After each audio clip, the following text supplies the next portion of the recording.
En el corazón de Cristo, a la luz de 7 versículos, una conferencia de Monseñor José Ignacio Munilla.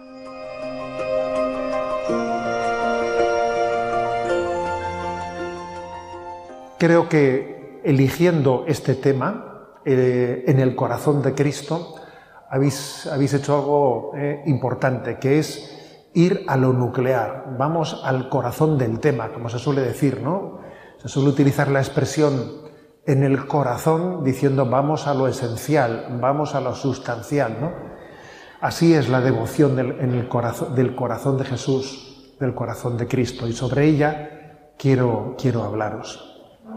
Voy a partir de una cita que descubrí no hace mucho, hace un par de años, de San Agustín, que me dejó impactado. Me dejó impactado. Dice San Agustín: el corazón de Dios es la Biblia. Eso dice él, ¿no? Luego al final de la charla ya entenderéis también cómo quiero un poco presentar esa frase, ¿no? El corazón de Dios es la Biblia. Espero que al final se entienda también el por qué elijo esta expresión como la central de esta charla. O sea, el corazón de Dios es que Él nos ha hablado, se ha manifestado. La Biblia es la boca de Dios que se nos muestra, ¿no? Porque fijaros, la gran cuestión no es si hay Dios o no hay Dios, sino si Dios nos ama. Yo recuerdo que en mis tiempos jóvenes, en aquellos años, la frontera entre la creencia y la increencia era los ateos y los que creen en Dios. Esa era la frontera. Pero yo creo que hoy en día esa no es la frontera, porque hay mucha gente que cree en Dios. Yo creo que hay una energía. Es como si no creyeses, porque creer en eso y no es creer en un Dios personal que te ama, ¿no? La gran cuestión, pues, no es afirmar en teoría la existencia de un Dios, sino si Dios nos ama, si Dios se comunica con nosotros, si Dios tiene una palabra que decirnos. Repito, y lo digo de otra manera, la gran pregunta no es si Dios existe o no, sino si yo existo para Dios. ¿Yo existo para Dios? Dios habla con nosotros, Dios tiene un plan con nosotros. ¿Estamos aquí por equivocación o porque Él ha tenido un designio para nosotros, no? ¿Dios ha hablado o no ha hablado? Si Dios ha hablado, si Dios se ha comunicado, ¿será tan importante escuchar esa comunicación? ¿Será tan importante estar atento a la revelación de Dios? La revelación de Dios es clave. Antes os he dicho que si en un tiempo se decía, ¿no?, que la frontera entre la creencia y la increencia era el ateísmo o la afirmación de que Dios existe, en mi opinión la frontera actual es: ¿yo creo en la revelación o no creo en la revelación? Yo creo en que Dios ha hablado, en que Dios se ha comunicado con nosotros, que ha venido en nuestra búsqueda. Esa es la frontera entre la creencia y la increencia. Entonces, la revelación de Dios, ese Dios que nos ama, que viene en nuestra búsqueda, ese es el corazón de Jesús. La imagen del corazón de Cristo es la de un Dios que no solo existe, no, es que te ama. Y se la ha jugado por ti, se la ha jugado por cada uno de nosotros. Bueno, pues he elegido 7 versículos de la Sagrada Escritura para desarrollar en esta charla. Podrían haber sido muchos más o menos, pero he dicho, mira, para hablar del corazón de Cristo, sin necesidad de citar explícitamente el corazón de Cristo, hay muchos pasajes de la Escritura que nos introducen en la teología del corazón de Cristo. Entonces he elegido 7 de esos pasajes y los voy a desgranar. Les voy a presentarles esos 7 pasajes que creo que son muy adecuados para que uno entienda cuál es la teología del corazón de Cristo, en la que os decía que en mi opinión está la frontera hoy en día de la creencia y la increencia. No solo es que Dios existe, es que yo existo para Él, es que Él me ama, es que Él se comunica. Es que Él viene a buscarme. Primero de los 7 versículos evangélicos. Es el prólogo del Evangelio de San Juan, el conocido prólogo, capítulo 1, versículo 11. Un prólogo que nos conmueve y un versículo que nos conmueve porque dice: vino a los suyos y los suyos no le recibieron. Estremece escuchar eso. Vino a los suyos, es decir, Dios ha hecho una apuesta arriesgadísima. Nos ha creado libres, esperando de nosotros una respuesta de amor. Porque cuando Dios ha creado el resto de la creación, pues me refiero a lo que es la naturaleza. Con la naturaleza no ha arriesgado tanto, ¿sabes? Pero con nosotros ha arriesgado mucho, porque al hacernos libres, claro, nuestra respuesta paradójicamente puede ser de ingratitud. Entonces Dios se la ha jugado, ha arriesgado al máximo, creándonos, amándonos y esperando de nosotros una respuesta de amor. Entonces vino a los suyos, tocó la puerta. ¿Me quieres? ¿Me amas? Esperando nuestra respuesta, ¿no?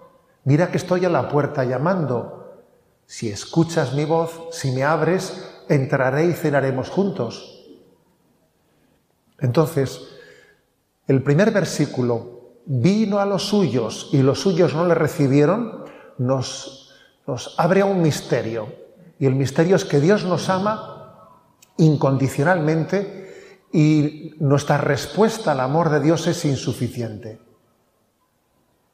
La mayor preocupación que debiéramos de tener en esta vida es no vivir el primero de los mandamientos. Amarás a Dios con todo tu corazón, con todo tu ser, con toda tu alma. Ese es nuestro mayor problema. El mayor problema que tenemos todos los que estamos aquí presentes es no devolverle a Dios el amor tal y como cabe esperar de nosotros, ¿no? El amor no es amado. Eso es lo más gordo que pasa y que ha pasado nunca en la historia. Que el amor en mayúsculas de Dios no sea amado por nosotros, no sea correspondido. Entonces, fijaros, Santa Margarita María de Alacoque, santa elegida para mostrar la revelación del corazón de Jesús, que por cierto tengo el privilegio de llevar en el pectoral detrás una reliquia, ¿no?, de Santa Margarita María de Alacoque, recibe esa revelación del corazón de Jesús que justamente le dice esto: he aquí este corazón que tanto ha amado a los hombres y que a cambio ha recibido tantos desprecios. Nos debería de conmover esto, sí. Nuestra vida mediocre, nuestra tibieza, pues es una falta de respuesta al amor de Dios. Os voy a leer el texto en su integridad, ¿no?, tal y como lo recogen los escritos de Santa Margarita. He aquí el corazón que ha amado a los hombres con tanto extremo que no ha perdonado desvelos hasta agotarse y consumirse por testificarles amor. Y por toda correspondencia solo recibe de la mayor parte de ellos ingratitudes, significadas en los menosprecios, desacatos, sacrilegios y frialdades con que me tratan en el sacramento del amor. Claro, nos tiene que conmover que Dios se haya arriesgado tanto con nosotros hasta para entregarse en el sacramento de la Eucaristía. ¿Y cómo comulgamos? Qué falta de amor, qué falta de conciencia del don y de la gracia que recibimos, ¿no? Es el primer versículo. Ahora, voy a decir el versículo siguiente, que es el segundo que he elegido, ¿no?, que es San Juan 1, versículo 12. Pero a cuantos lo recibieron, les dio poder de ser hijos de Dios, a los que creen en su nombre. Es verdad que es muy gordo no responder al amor de Dios, ¿no? Que el amor de Dios no sea amado, que venga a nosotros y no le recibamos. Es gordísimo, ¿no? ¿Qué arriesgado es eso? ¿Cómo te has arriesgado tanto, Señor? ¿Tú lo has pensado bien? Y la respuesta de por qué se ha arriesgado tanto está en este versículo.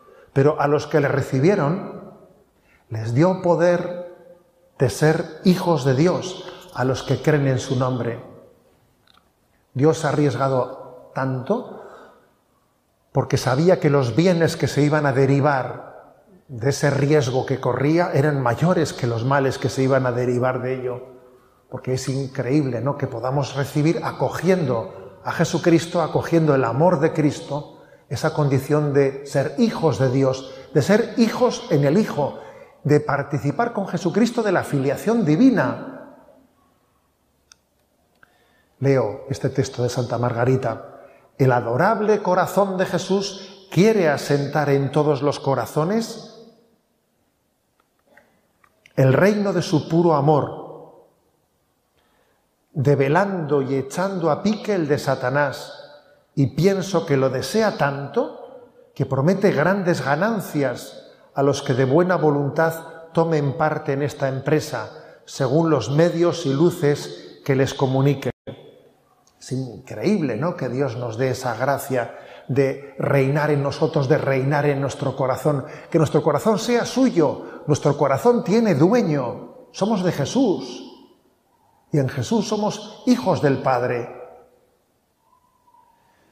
Y la consagración al corazón de Jesús, esa consagración, es quizás como el núcleo de este ser de Dios, ¿no? Y dice Santa Margarita, recoge ella la palabra de Jesús: si supieseis de cuán mérito y gloria es honrar a este amable corazón de Jesús, y cuán grande será el galardón que dará a los que después de haberse consagrado a Él solo pretendan honrarle, sí, creo que esta sola intención acrecentará más el mérito de sus acciones delante de Dios que cuanto pudieran hacer sin esa aplicación y pureza. El consagrarse a Cristo supone que, es decir, todas las cosas que toque en esta vida, todas las cosas que haga, todas las cosas en las que me ocupe, todo está consagrado para Dios. Yo soy de Jesús, luego todo lo que haga es para Él. Esa es la consagración al corazón de Jesús. Todo lo que hago es para Él. Esta charla, para Él. La cena de esta noche, para Él. Voy a descansar esta noche, para Él. Todo es para Él, cuando estamos consagrados al corazón de Jesús. Tercer versículo. Lo conocemos, es un versículo un texto que con mucha frecuencia, ¿no?, ha sido asociado a la teología del corazón de Jesús. Es del capítulo 11 de San Mateo, versículo 28-30. Venid a mí los que estáis cansados y agobiados, y yo os aliviaré. Tomad mi yugo sobre vosotros y aprended de mí, que soy manso y humilde de corazón, y encontraréis descanso para vuestras almas, porque mi yugo es llevadero y mi carga ligera.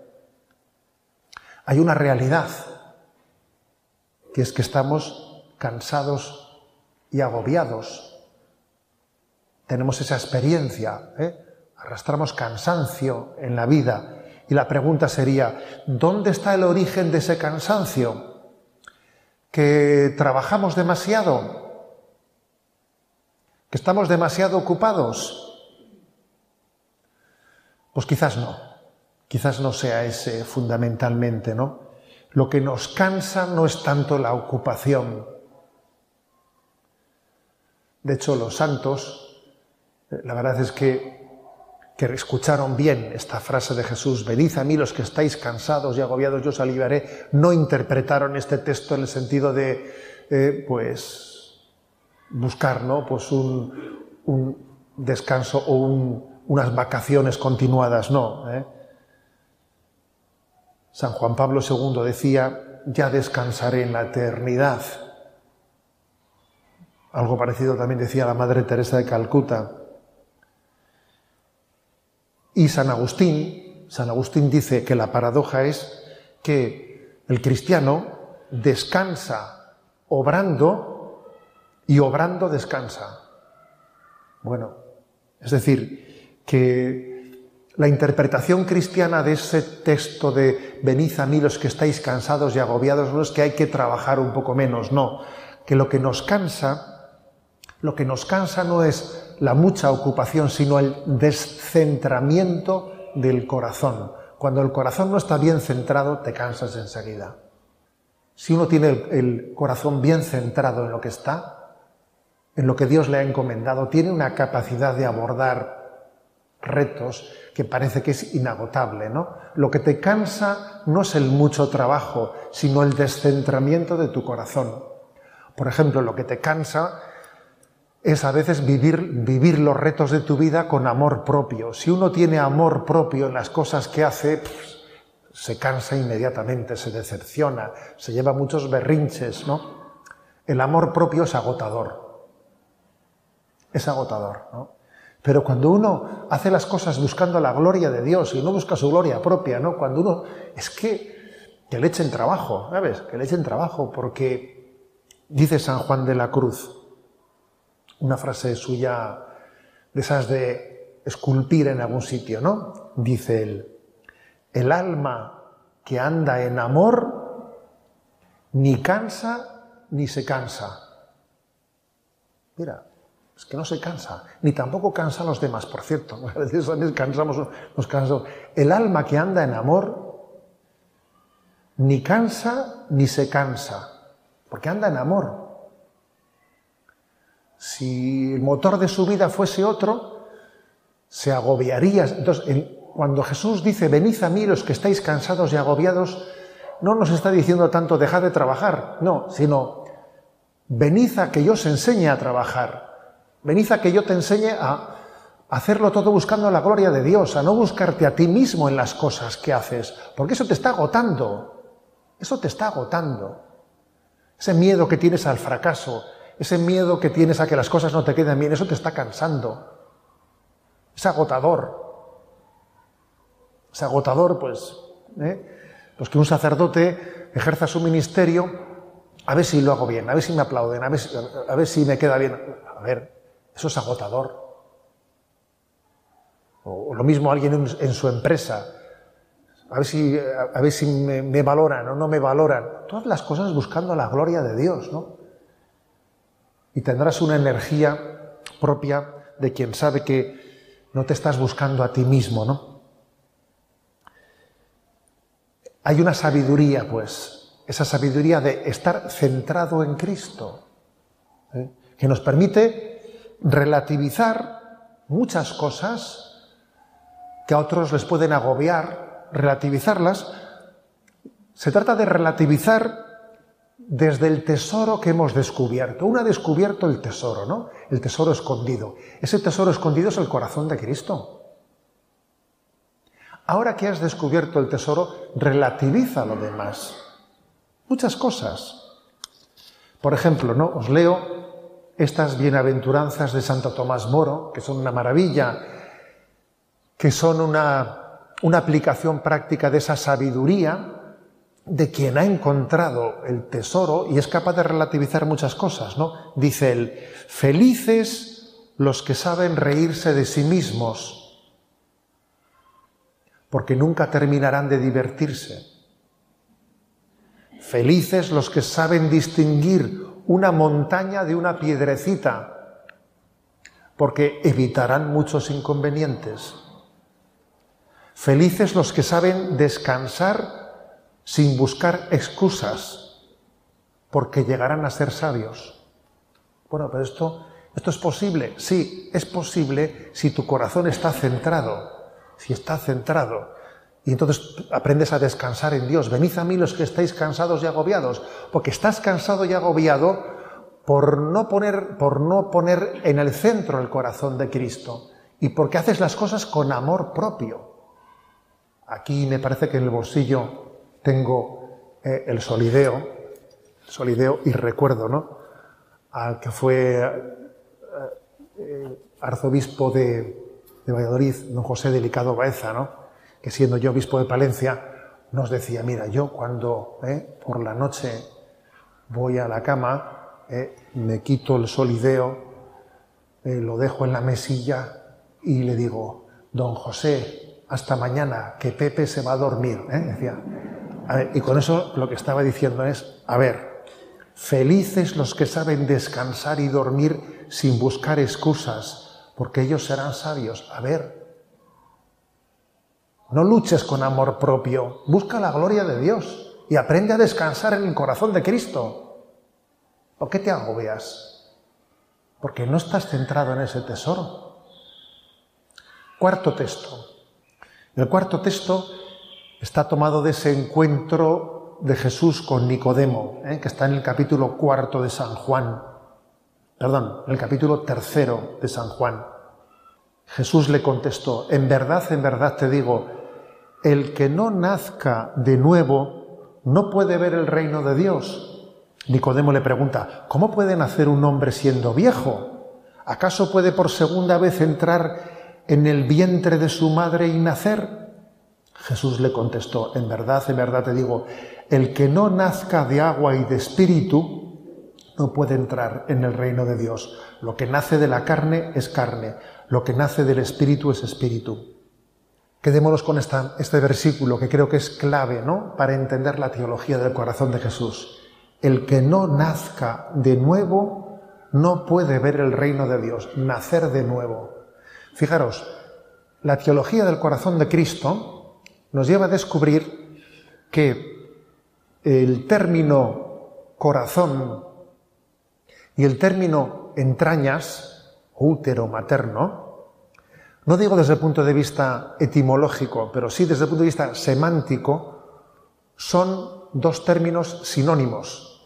O sea, significa lo mismo corazón y entrañas, porque del corazón de Dios volvemos a nacer. El corazón de Dios es como el útero de Dios que nos da una nueva vida. Por eso dice que tenemos que volver a nacer de nuevo, volver a nacer del corazón de Dios. Nosotros tenemos un problema, y es que la imagen del corazón la hemos un poco contaminado de la cultura romántica, que utilizó el corazón con la flechita y todo, ¿no? No tiene nada que ver la flechita del corazón romántico con la lanzada del corazón de Cristo. Cualquier parecido es pura coincidencia. Entonces tenemos un poco contaminada la imagen del corazón de Jesús con esa cultura romántica, como si la esencia del corazón fuese el sentimiento, sentir pena, sentir empatía, me da pena, mi corazón está lleno de sentimientos. A ver, eso es una imagen que no es bíblica. El corazón de Dios es un corazón que nos lleva a nacer de nuevo. Son las entrañas de Dios que nos regeneran. Volvemos a nacer de nuevo. Cuando el corazón de Cristo tiene misericordia de nosotros, nos recrea. Y sales tú del sacramento de la confesión siendo una persona nueva. No solo es que Dios le dé pena tu situación y entonces, bueno, pues voy a hacer la vista gorda. No. Dios te recrea, te renueva, te hace nuevo. Como ocurre, por ejemplo, cada vez que celebramos el sacramento del perdón de los pecados. Volver a nacer de nuevo. El que no nazca del agua y del espíritu, del don del corazón de Cristo, no puede recibir el don de Dios, ¿no? Quinto texto. Del Evangelio de San Juan, el capítulo 7. Lo leo y luego lo explico un poco contextualizándolo, ¿no? El último día, el más solemne de la fiesta, Jesús en pie gritó, el que tenga sed, que venga a mí y beba. El que cree en mí, como dice la Escritura, de sus entrañas manarán ríos de agua viva. Dijo esto refiriéndose al Espíritu que habían de recibir los que creyeran en él. Todavía no había sido dado el Espíritu porque Jesús no había sido glorificado. Quedémonos con este versículo, ¿no? Es San Juan 7, 37 al 39. El que tenga sed, que venga a mí y beba. ¿Cuál es el contexto en el que Jesús pronunció este texto? Era la fiesta de los tabernáculos. En Jerusalén se hacía anualmente una fiesta llamada la fiesta de las chozas o la fiesta de los tabernáculos. Se hacía en otoño, en un contexto de una cultura, digamos, de campo, haciendo como la presentación de la cosecha.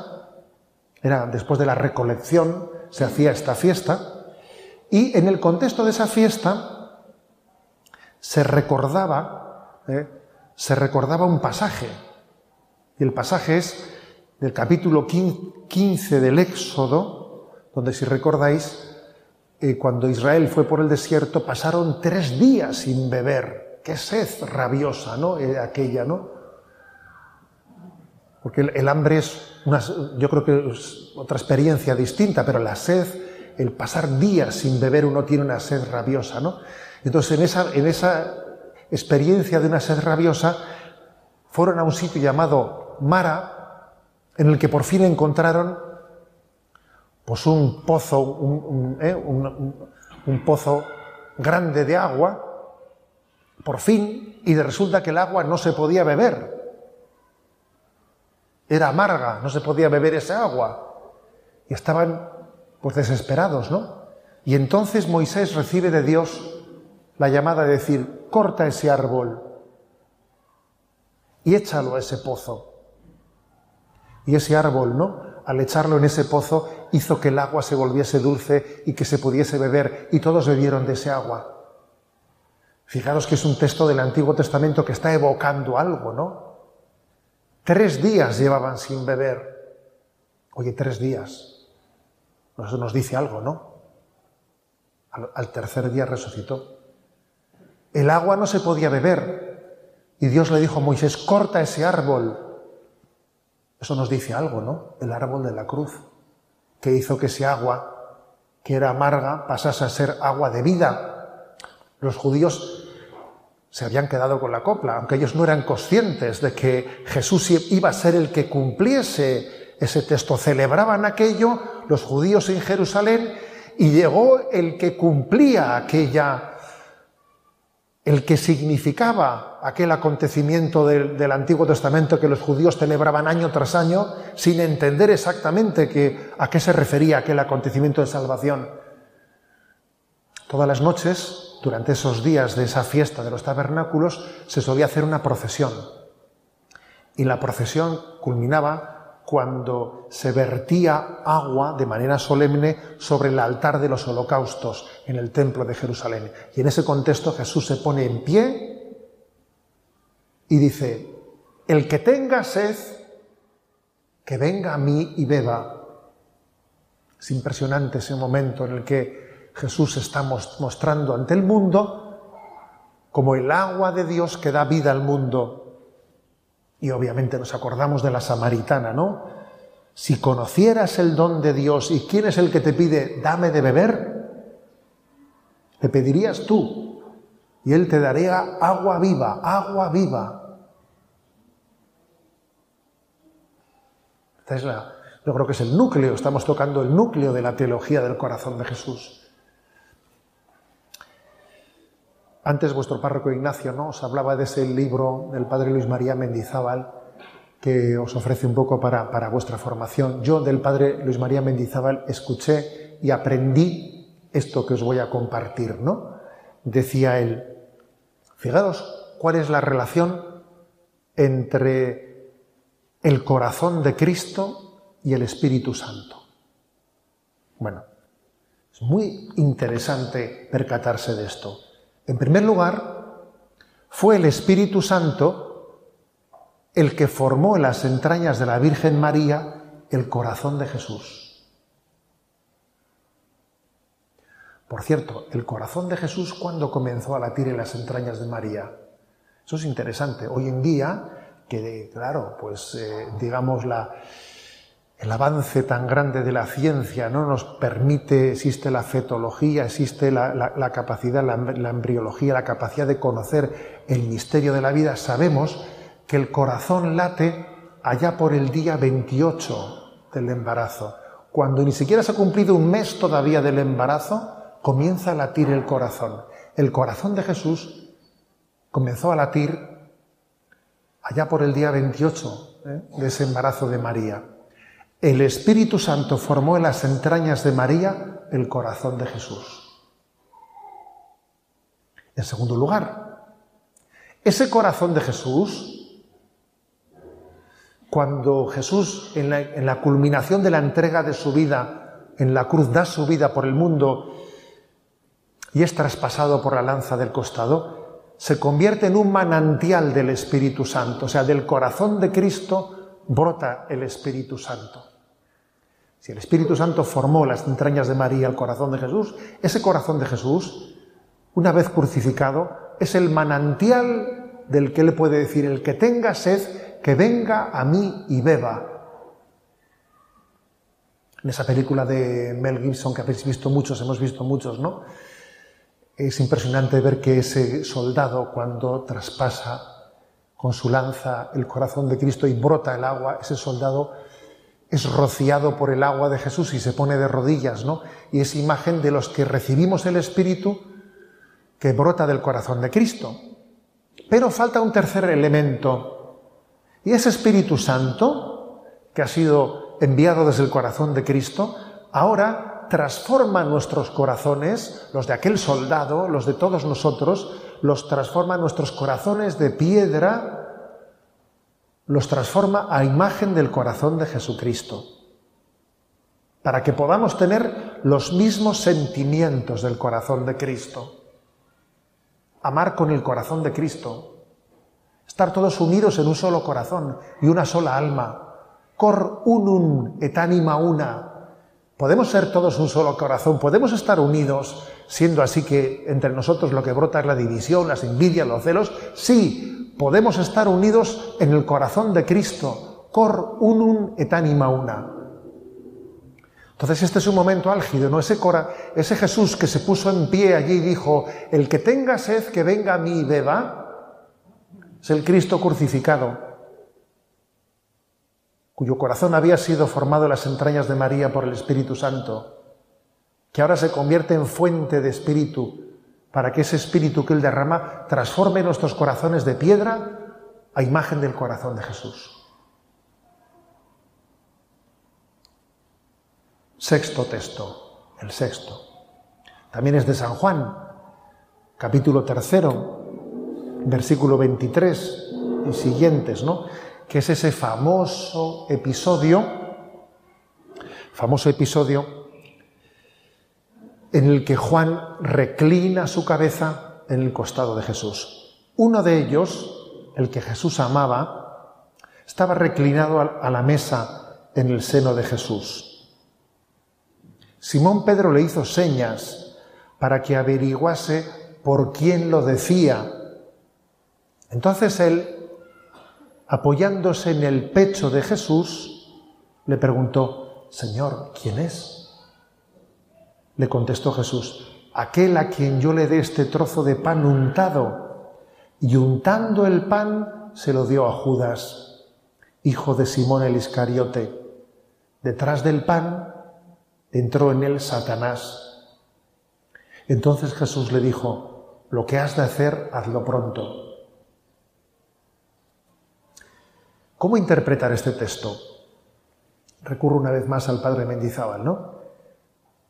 Que recuerdo que en los ejercicios espirituales, explicando ese texto, a mí me abrió los ojos, me los abrió, porque yo tengo que reconocer que siempre que había escuchado desde jovencito este pasaje, en ese apoyarse por parte de Jesús, de Juan, ese Pedro que le dice a Juan: pregúntale tú, y ese Juan que reclina la cabeza en el costado de Jesús y le pregunta quién es, siempre me había parecido, lo había interpretado como que era una especie de estrategia delatora, a ver quién, a ver si...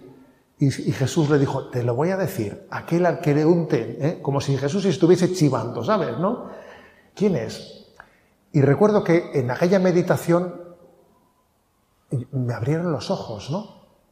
¿Qué va? ¿Qué estrategia delatora es? ¿Se está chivando de quién es? Que no estamos entendiendo nada, que esa no es la esencia de ese pasaje.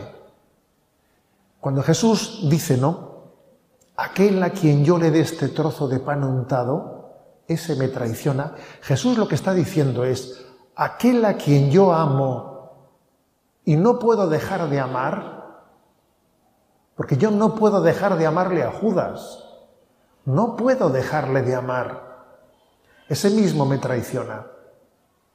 O sea, el pecado consiste en que nosotros estamos rechazando el amor de Dios y al mismo tiempo que le estamos ofendiendo, Él no deja de amarnos en ese mismo acto dramático del pecado. Dios no puede dejar de amarnos porque Dios no se puede contradecir a sí mismo. No hace mucho en Radio María, algunos que seréis oyentes igual lo escuchasteis, ¿no? En el programa de Sexto Continente, un oyente me hizo la pregunta de si Dios odia al demonio. Y para ser sinceros, no se me había ocurrido nunca una cosa como esa, ¿no? Y entonces, bueno, pues desempolvé un poco la suma teológica de Santo Tomás de Aquino, que es un poco, pues digamos, nuestro depósito teológico de la Iglesia, nuestro gran lugar de consulta, ¿no? Y me encontré algo sorprendente, ¿no? Me encontré cómo Santo Tomás de Aquino dice que Dios no puede contradecirse a sí mismo. El odio es contradictorio con la esencia de Dios. Dios no puede odiar nunca porque es que es contradictorio consigo mismo. Luego, fíjate, Dios no puede dejar de amar al demonio y Dios no puede dejar de amar a un alma que se condena,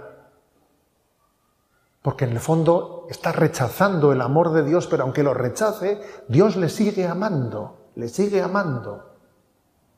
¿Qué misterio es ese? Entonces, fijémonos, ¿no? Cuando Juan reclina su cabeza sobre el corazón de Jesús le está revelando esto. Yo no puedo dejar de amar a ese que me está traicionando. Y le doy y le alimento, le doy mi vida. Y aunque sé que me traiciona, no me arrepiento de darle mi vida. Porque no puedo contradecirme a mí mismo, porque el amor es así. Luego ese reclinar la cabeza de Juan en Jesús nos está enseñando algo clave, que es el sintonizar con el corazón de Jesús, que es el don de la reparación. El Señor a muchas almas, y ojalá seamos todos los que estamos aquí presentes, nos llama a sintonizar con su pasión, con el sufrimiento de que su amor no es amado, pero Él no puede dejar de amar, aunque sea rechazado. Entonces la reparación es la sintonización con ese amor que, aunque es rechazado, todavía se prodiga en amar y uno siente la necesidad de corresponderle. Quiero corresponder por tantos momentos en mi vida como no le he amado como se debiera. Quiero corresponderle por mis hermanos que no le aman. Me siento como si yo fuese corresponsable, ¿no?, de ese amor desperdiciado de Jesús y yo quiero repararlo. Una vocación reparadora.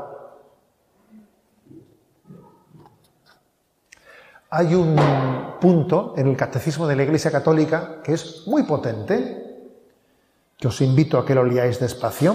Es el punto 478 del Catecismo de la Iglesia Católica. 478.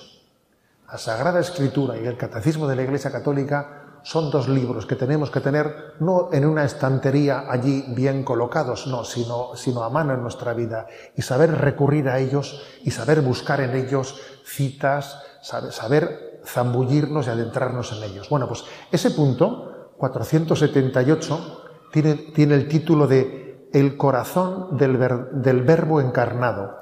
Y lo que ese punto manifiesta es que Jesús, durante toda su vida, pero especialmente durante su pasión, tuvo un conocimiento humano, no solo divino, sino también un conocimiento humano de cada uno de nosotros.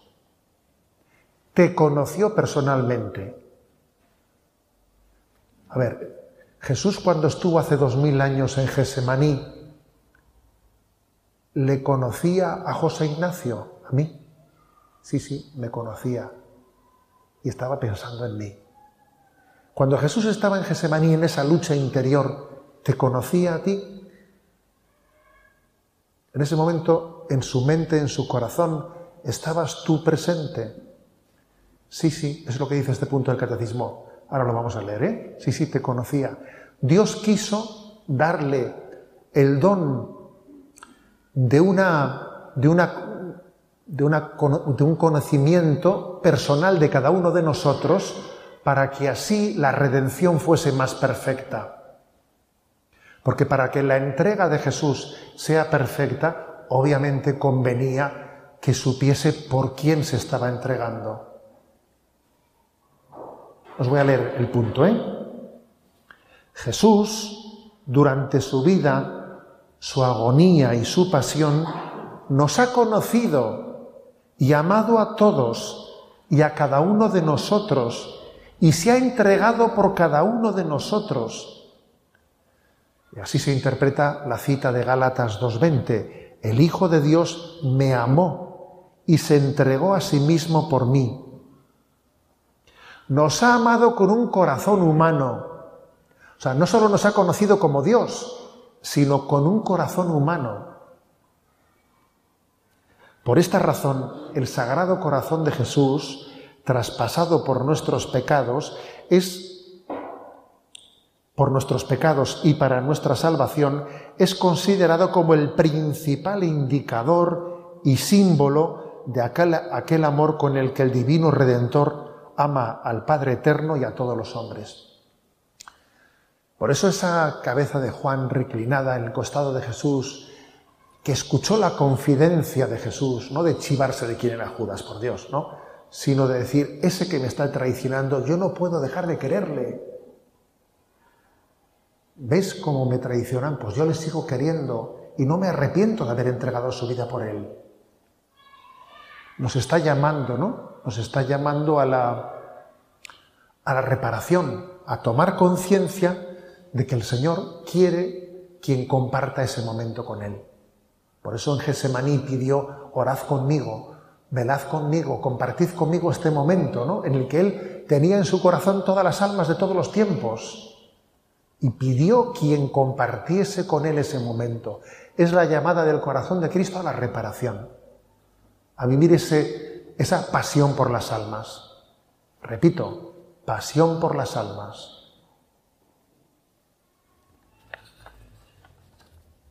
Y el séptimo texto. He dicho que van a ser 7 los textos desde los que iluminásemos, ¿no?, la teología del corazón de Jesús.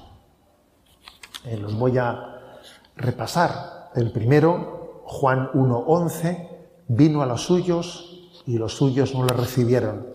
El segundo, Juan 1:12, pero a los que recibieron les dio el poder de ser hijos de Dios.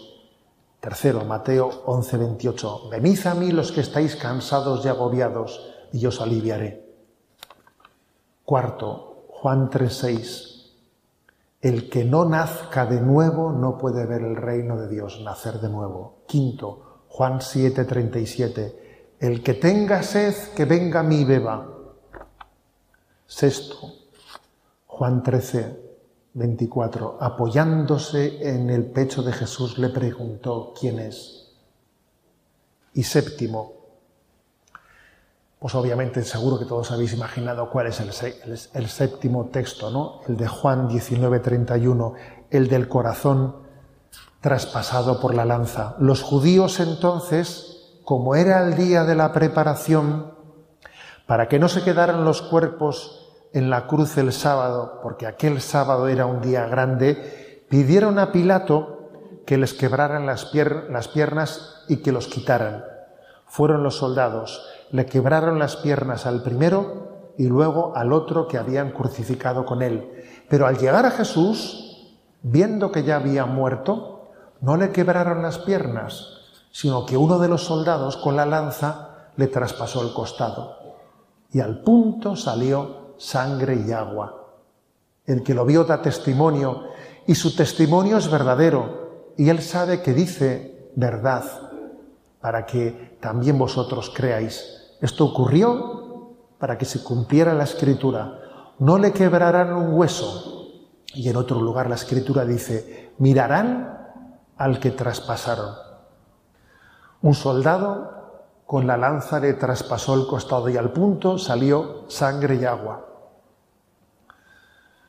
Es la fuente de donde emana la divina misericordia, ¿no? La imagen de la divina misericordia, que obviamente es complementaria, ¿no?, con la revelación a Santa Margarita María de Alacoque, esa revelación en parelemonial, ¿no?, en el siglo XVII está continuada, ¿no?, por la revelación a Santa Faustina Kowalska, en esa imagen de la divina misericordia.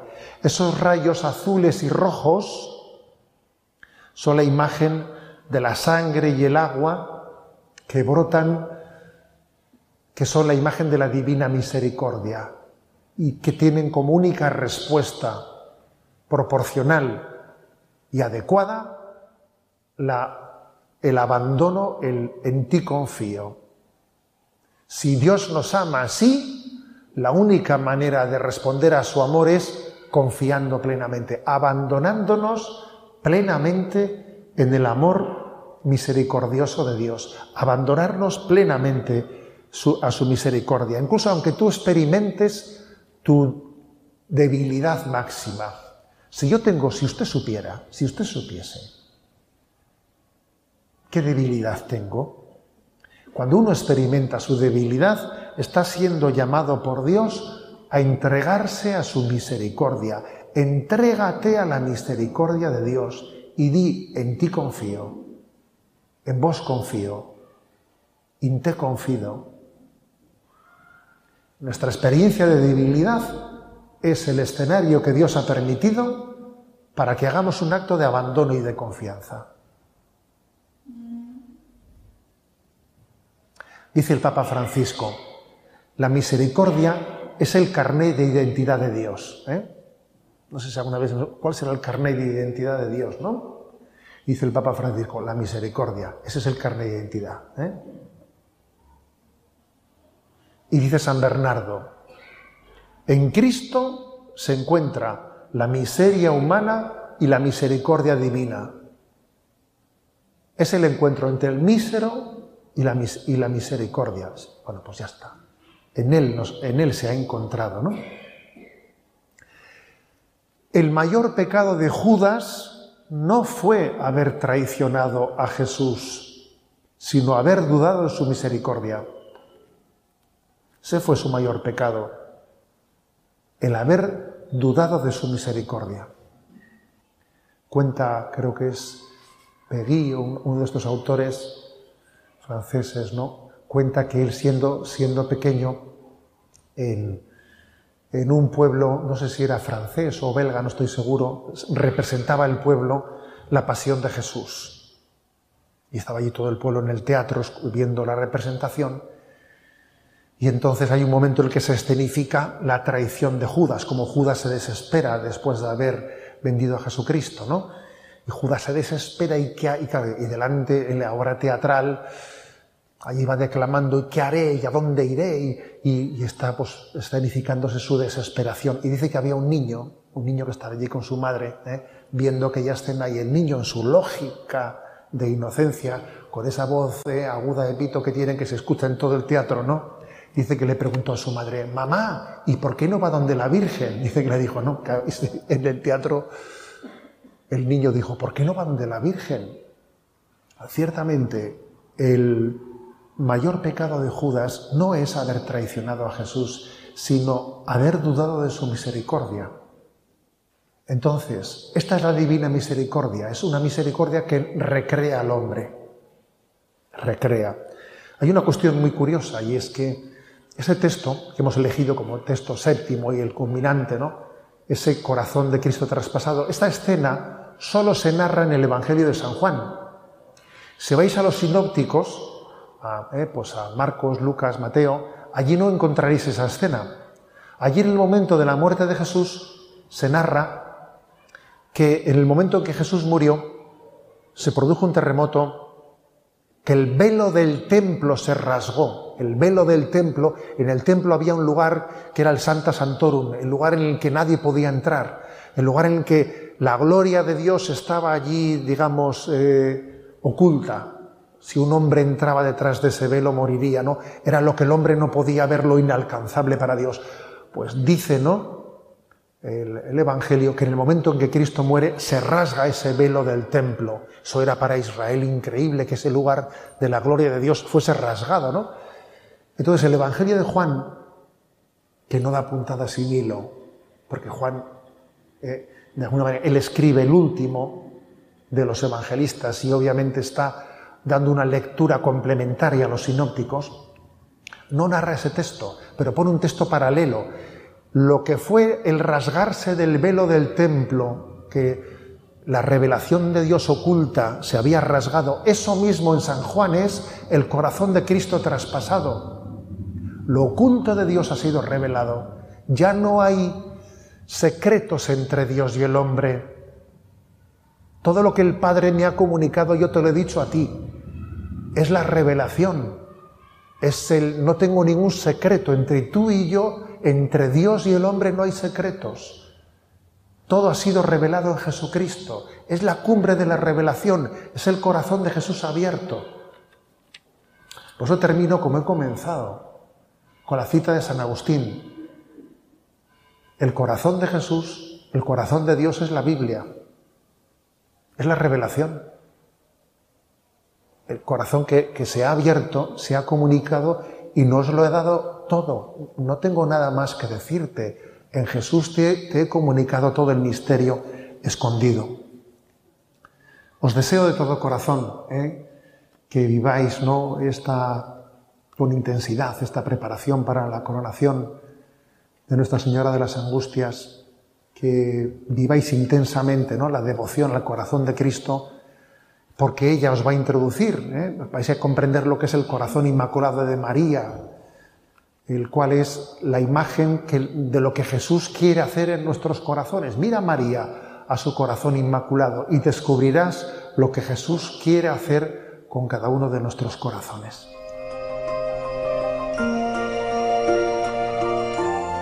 Así finaliza en Radio María esta conferencia de Monseñor José Ignacio Munilla, titulada En el corazón de Cristo, a la luz de 7 versículos.